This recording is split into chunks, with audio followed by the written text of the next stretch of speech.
E só te perguntar, Ti, não sei como tá a sua agenda, teria como a gente falar só de mais um assunto? Claro, claro. Certo. Daquele assunto que a gente estava conversando um pouquinho antes da live, né? Aham. Acabei não tocando muito no assunto, que é do Sim. creep face, né? Uhum. Não sei se a maioria das pessoas que estão nos assistindo conhecem este termo, né? Mas é Uhum. basicamente pessoas que fingem ser pessoas com deficiência, né? E até Uhum. pensando nessa questão do mercado de trabalho, né? Uh, Tem um dado aqui, vou até pegar aqui o link e mandar aqui no chat para quem quiser conferir, né? Mas é de um estudo feito lá nos Estados Unidos mostrando que 95% das pessoas com deficiência física, né, no caso personagens com deficiência física, interpretados Uhum. na TV, não são interpretados por pessoas com deficiência. Uhum. E, bom, né, e também pensando até numa série brasileira, né, que, se eu Uhum. não me engano, você falou que já assistiu, né, Ti? O 3%, tem um Uhum. personagem cadeirante que é maravilhoso, tem uma luta Uhum. anticapacitista incrível, né, de aceitação do próprio corpo, e é uma forma até um pouco de nos ridicularizar, assim, né, tipo uma Uhum. cena da segunda temporada dele se arrastando no chão, Uhum. e eu gostaria que você falasse sobre isso, Ti. Se bem que você já falou um pouco por cima, né? Mas de como tem pessoas cisgênera que fingem ser pessoas trans, né? Uhum. Falar um pouco sobre o blackface também, né? Como isso é um absurdo, né? Esse tipo de interpretação da pessoa Aham. negra, Sim. enfim. Então, são fenômenos parecidos, são fenômenos análogos, embora eles tenham construções históricas diferentes. Então, blackface, apesar de ser análogo, apesar de ser um pouco, tem a ver, né, com a discussão. Então, é uma pessoa branca interpretando uma pessoa negra que pinta a cara para parecer uma pessoa negra. Isso tem a ver com a questão dos Estados Unidos, tem a ver com toda aquela coisa de segregação e tudo mais, assim. Tem a ver com estereótipos, então esses personagens negros eles estavam ali também dentro de estereótipos sobre a população negra, então não era simplesmente um personagem negro que era interpretado por uma pessoa branca, tinha toda uma maneira de se retratar pessoas negras que tinha a ver com os estereótipos, né, sobre a população negra dos Estados Unidos. Então, tem uma construção histórica ali também, do começo de Hollywood, das animações, de uma série de questões. Se a gente for pensar, por exemplo, no transfake, a gente vai ter o transfake também como um reflexo de uma marginalização, né, de pessoas trans. Então, assim, você não vai ter pessoas trans em um lugar de certo prestígio em Hollywood. Então, a gente vai ter o contexto também do Código Reis dos Estados Unidos, que era um código que era um código de conduta, um código moral em Hollywood, que vetava uma série de representações no cinema.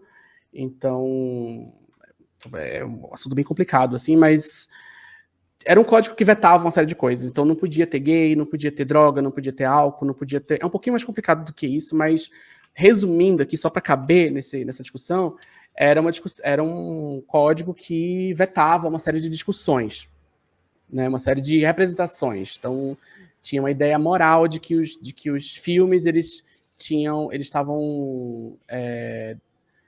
O Hollywood estava existia um pânico em relação a Hollywood, de que Hollywood estava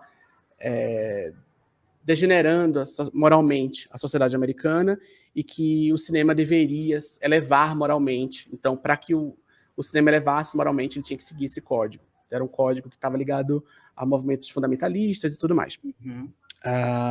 Então, você não tinha representação de homossexualidade. Quando tinha representação de homossexualidade e transexualidade, tinha que ser uma perspectiva negativa, tinha que ser uma perspectiva moralista, tinha que ser uma perspectiva. Tinha que passar por uma série de códigos morais ali era o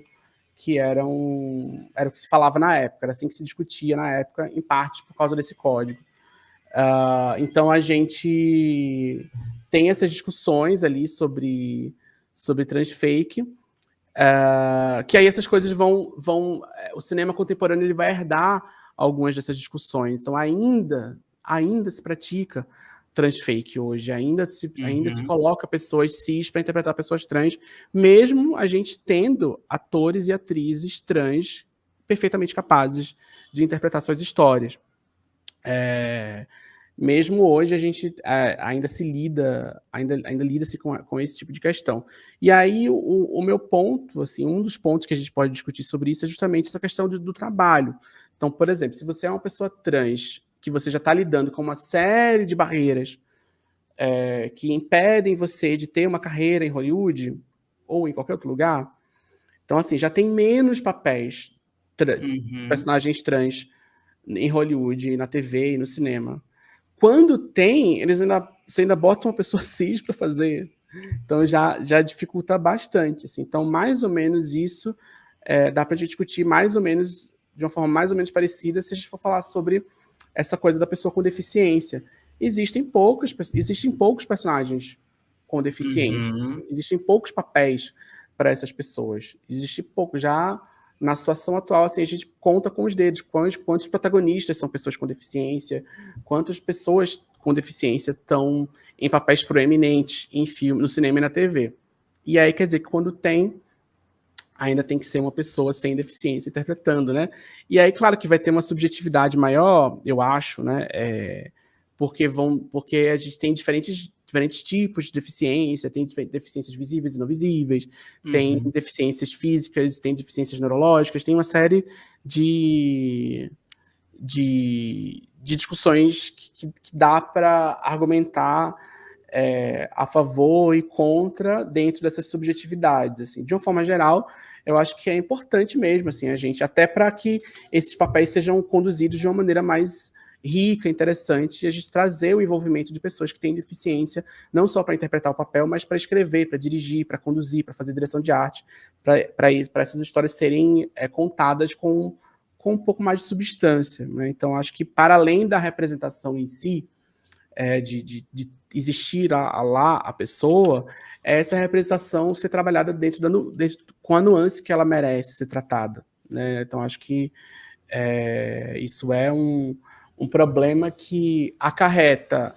em um primeiro nível em estereótipos muito ruins, né? Então a gente vai ter uma pessoa sem deficiência, entre aspas, imitando uma pessoa com deficiência, porque, né, é complicado, assim, a pessoa está atuando e tal, assim, atuar é imitar? Não, mas, assim, nesse caso a gente está trazendo umas discussões complicadas, assim, então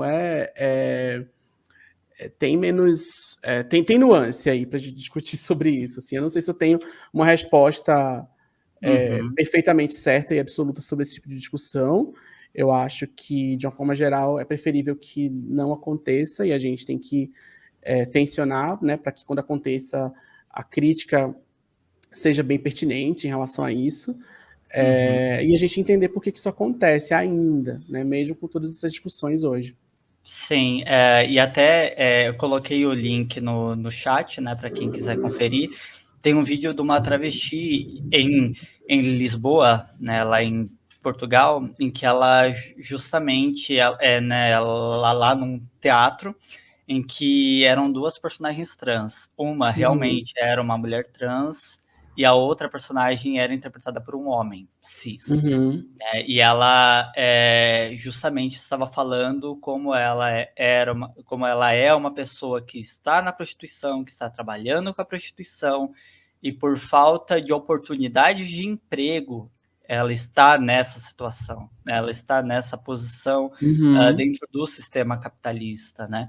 E é muito complicado, assim, é algo que eu percebo bastante, como vários dos papéis que eu vejo, né, quando são personagens bem escritos, bem elaborados, que têm desenvolvimento, uma crítica anticapitalista, anticapacitista, são interpretados por pessoas sem deficiência, e quando é para a pessoa sofrer, é a pessoa com deficiência realmente que vai estar lá, vai ser a pessoa trans realmente que vai estar lá, né? E até pegando um pouco também da série lá do The Good Doctor, né? Uhum. Este personagem é um estereótipo, né, de uma pessoa autista, e é muito curioso como em um dos episódios usam disso, né, dele ser uma pessoa autista para ele ser transfóbico, né? De Uhum. ele, que ele é muito literal, ele vê o órgão X, ele interpreta X, ele não vê a complexidade da coisa, sendo que isso, né, por exemplo, né, se fosse realmente uma pessoa autista